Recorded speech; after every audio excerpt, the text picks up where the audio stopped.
Some people think that the idea is the strong part of your project, and that is could not be farthest from reality. An idea has zero monetary value. So unless you build something that is providing some kind of learning to you, that there is an opportunity, your startup has zero value.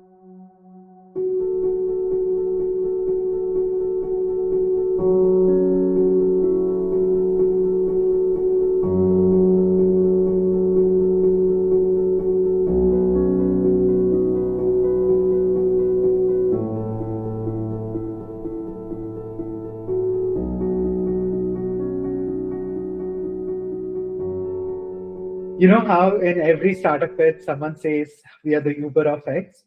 Well, our guest today actually helps people build the thing before they say that on stage. Joining us is Daniel Soriano, Director of Entrepreneurship and Innovation Center at IU Business School, also an adjunct professor, pitch coach, venture whisperer, and many other things. And he's also a kind of person who can explain lean startup to a boardroom and still make it fun. But first, welcome to the School to Startup, brought to you by Traction, the private market intelligence platform supporting the global startup ecosystem for over 12 years. Through our university partnerships, we work with institutions driving innovation and entrepreneurship, and this series highlights the academic leaders making that happen. I'm Harish, your host today, and Daniel, welcome to the show. Thank you very much. Right, so let's rewind a bit.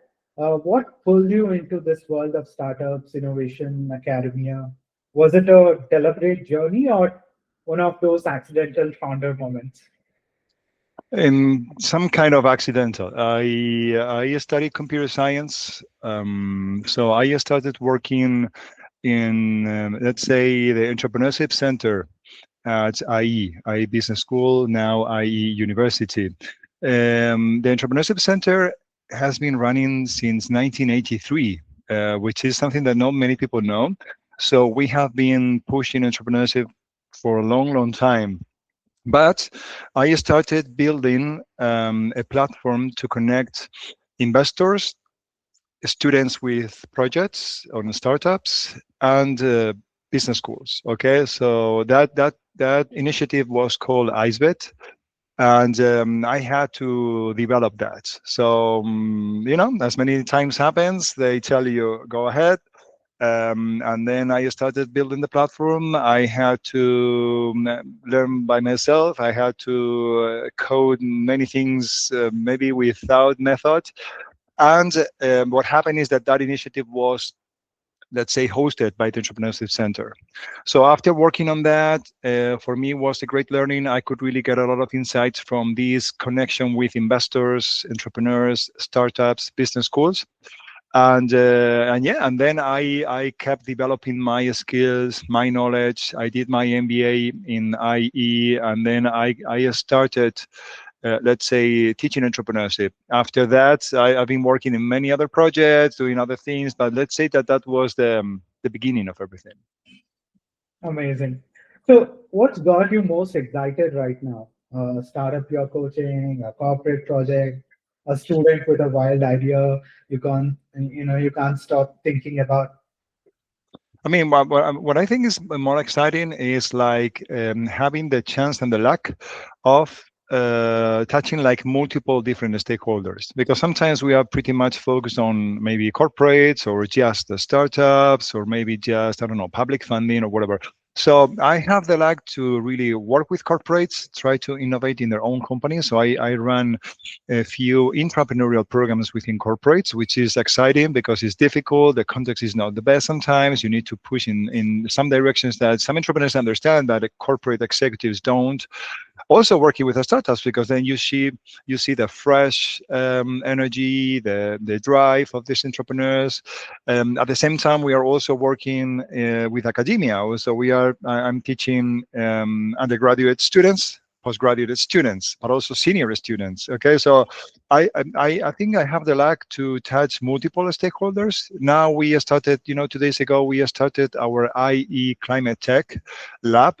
It's a lab in which we bring top-notch technologies from research centers, and we put together our students with them so they can really find a go-to-market strategy. So that is also like a new chapter, a new thing, because as you know, dealing with high tech corporates, or let's say high tech ventures, is a completely different story in terms of funding, time, whatever. So that is for me the most exciting thing, because I can connect the dots. I can talk about corporates to the students that have this vision. I can talk with the startups to other corporates because they want to be their providers.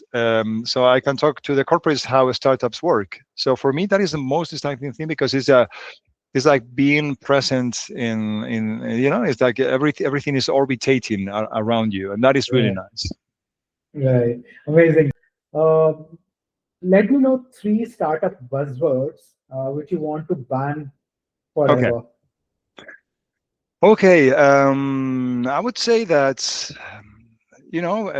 probably there are like a few of them, right? But probably people saying, our market is everyone.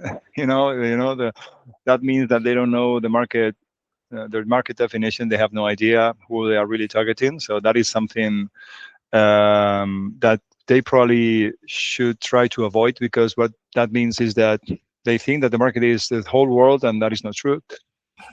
Sometimes when they mention that they are a multidisciplinary team, means that maybe they are overloading the team. So what I would say is that sometimes you don't need people with maybe 10 different disciplines, different skills. Maybe you just need at the beginning just two, three, four. That's it. And maybe they could be concentrating in maybe one, two, three people. So sometimes I would try to avoid like talking about like the team as is like a whole company, because sometimes that is difficult.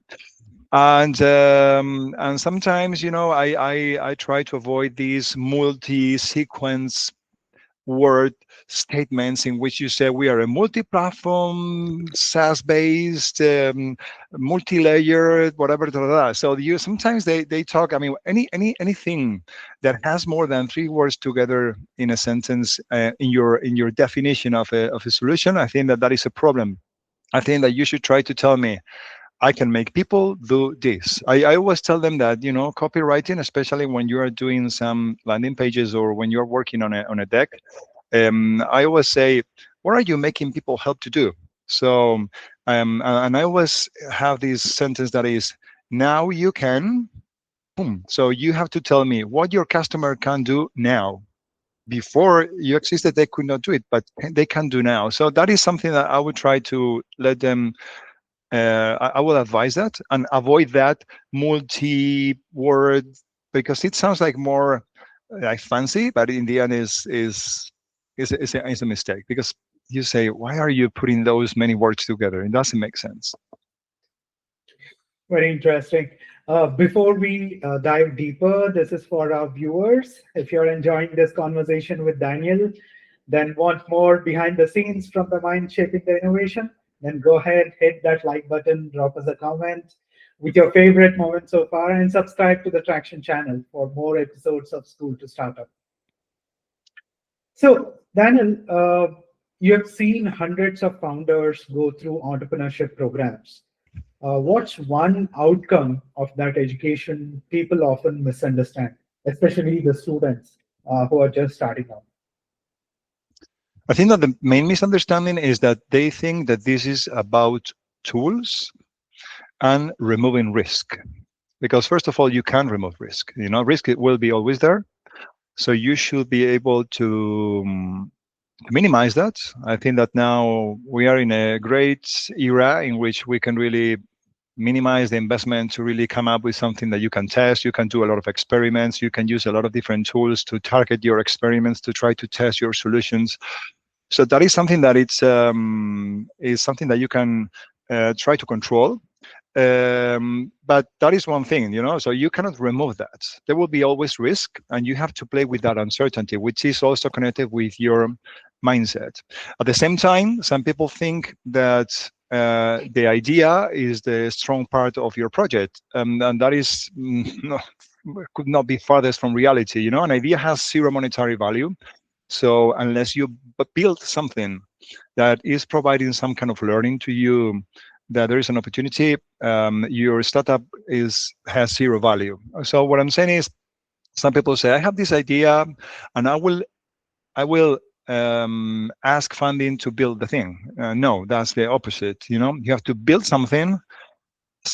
Something. I'm not saying the whole product. I'm not saying the full functioning product, but something that is bringing some confidence to who is really listening to you. And the last one could be that, as I told you, maybe that the method, that the tool is enough.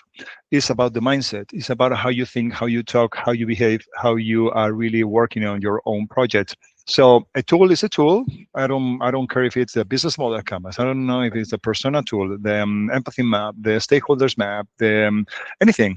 If you are keeping the same conversations as always, the tools are useless. You know what I mean? So many entrepreneurs never used any tool, but they had the mindset, which means that they are not necessary. We're using many times tools and frameworks and methods and methodologies because it helped us to, let's say, facilitate the conversation into some channels that we consider make sense.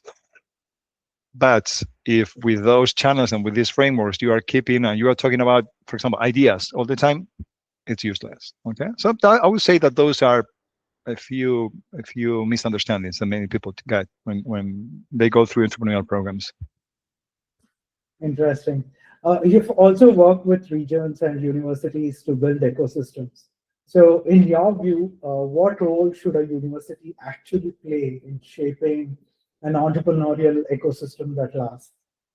hmm in my opinion, I think that the great thing of universities is that, I mean, our goal is trying to empower our students. Okay, so at some point we have some neutrality in terms of what type of ventures and industries are being pushed forward. So, for example, if we have a partner who wants to, or for example, a big corporate who wants to really connect with the students, of course, we will be looking for the benefit of the corporation, because we want them to develop their innovative portfolio of products. But we are pretty much focused on the process, on how our students can really understand how to innovate. And let's say that in that case, our role is quite neutral, and we welcome every kind of stakeholder as far as is connected with our values and our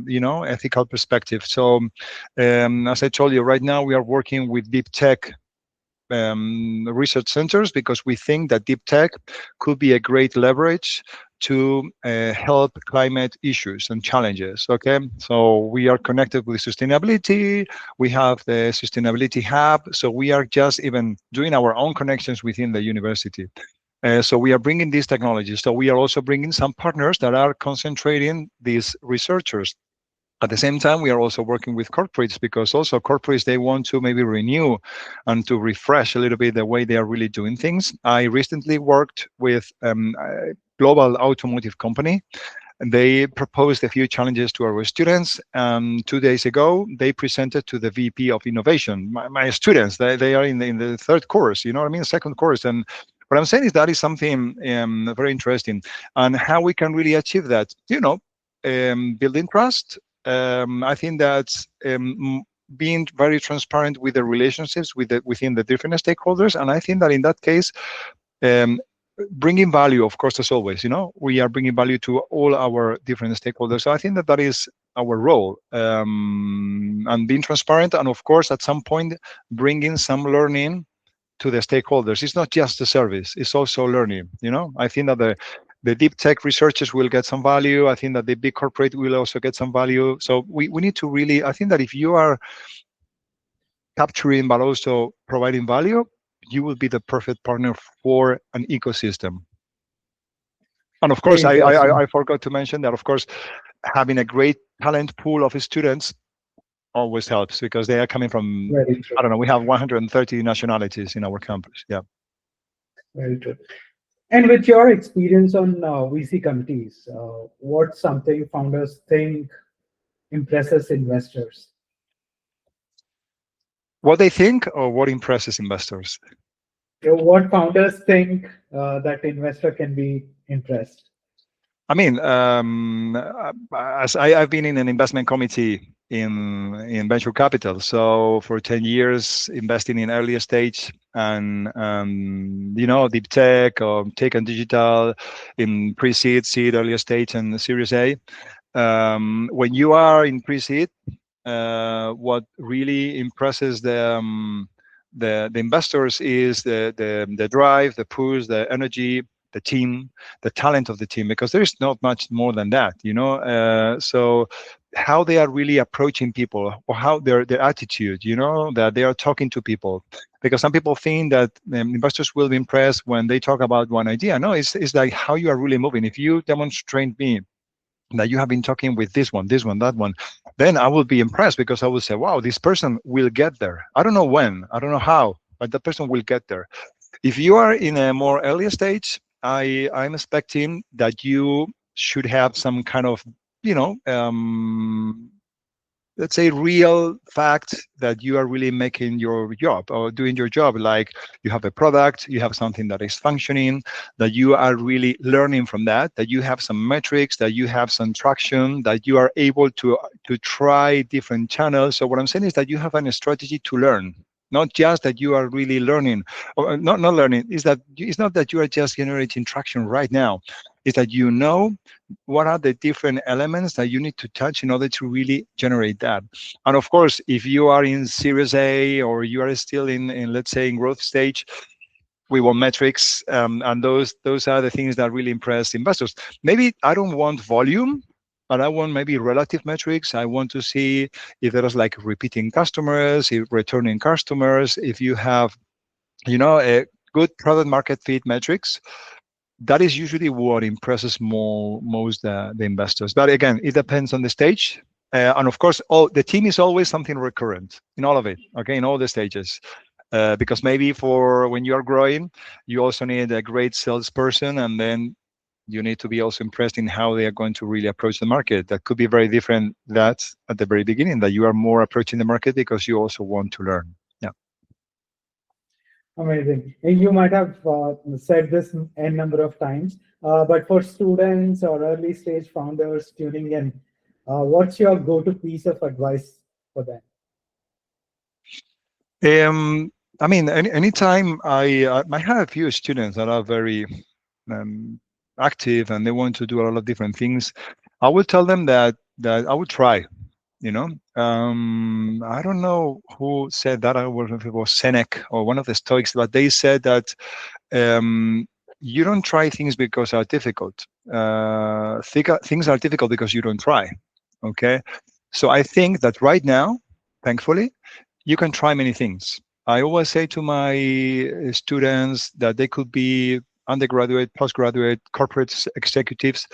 You can try so many things right now for free, doing experiments. You have social media with target groups very well identified. You can do small campaigns with, Meta, or with other different tools.